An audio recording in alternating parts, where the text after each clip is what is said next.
This is Movies in Contemplation with Jirach and...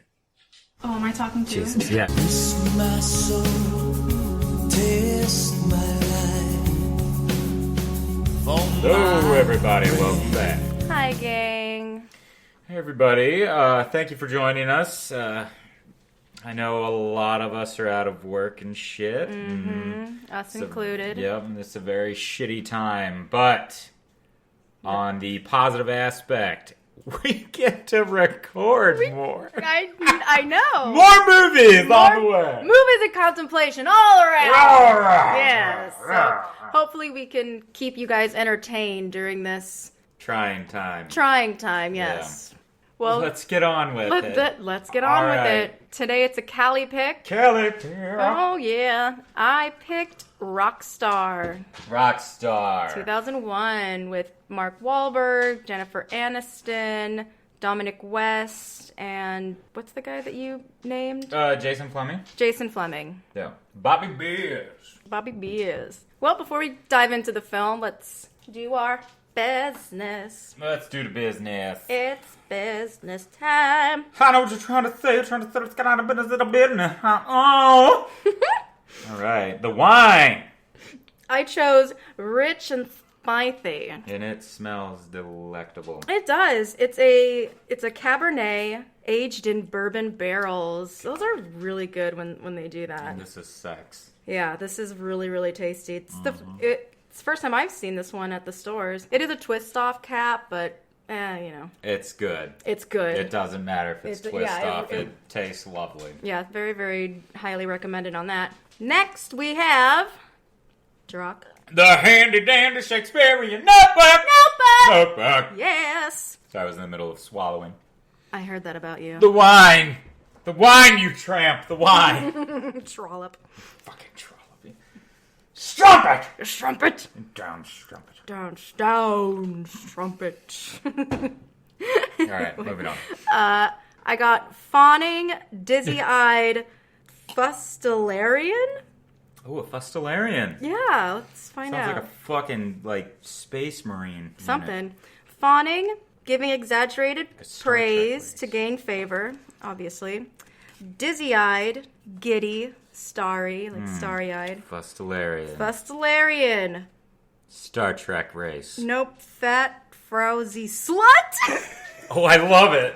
Is that how you say it? Frowsy? Fat, frowsy slut. Fat, frowsy slut. Fustularian. All right, who is... Fustularian. Yep, who is the fawning, starry-eyed slut? That's also fat. We'll see. That's weird. Maybe it's P-H-A-T. Oh, well, I don't know. There are some fat people in this. Yeah, but maybe it can be fat. I'm thinking like an intellectual fat. I'm thinking, like yeah, like fat, like huge, like a huge slut. Ego. Yeah, not physical, but Yeah. like they are a fat slut. Like they are a really... Fat slut. Yeah, I don't know how else Yeah. to say it. That has nothing to do with their They're size. everywhere. It's just... So that's going to be an interesting pick because there's a lot of them in this. Oh my god, that's actually pretty perfect. Yeah, there's a lot of fornicating in this film. So don't watch this with your kids. Please don't. Yes. Unless they are of the legal age of 18. Yeah, or yeah, sure. Well, parents, yeah. you can do whatever the fuck you want. Yeah, pretty much, yes. Under Please, 17 God, might don't not let be your admitted without 5-year-old parents. watch this. No, At never. least wait until they're 7. Wait until they're asleep. So Rockstar, I was thinking of like taglines for this because I haven't done that in a while. Yeah. The only one I can really think of, it's pretty cliche, but it's be careful what you wish for. Oh. Yeah, fuck. Ooh, good. I like it. Yep. All right, Callie. What do you like about this movie? What does this movie mean to you? Thank you. Well, it's funny. I first heard of this movie through my uncle. Oh. I was visiting him and my other uncles, and I was staying at, it was Cucho's. Was I staying with Cucho? Cucho or Mickey? I don't remember. But I think one of them. I have so many uncles, it's hard to Was this one of the keep last track. times you were in the Mississippi? Yeah, and that was like high school.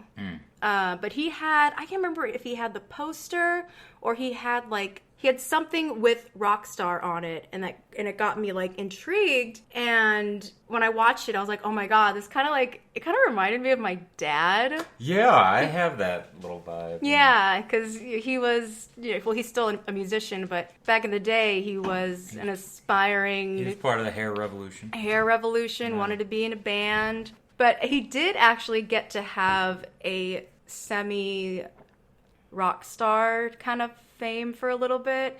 He was in this band called Peter and the Wolves, and they toured all over Indonesia. Oh, yeah.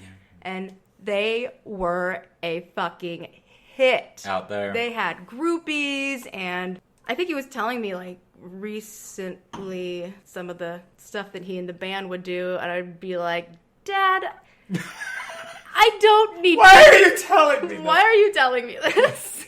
Because we're comfortable. Yeah, because I'm an adult. We're adults, right? Yeah, right?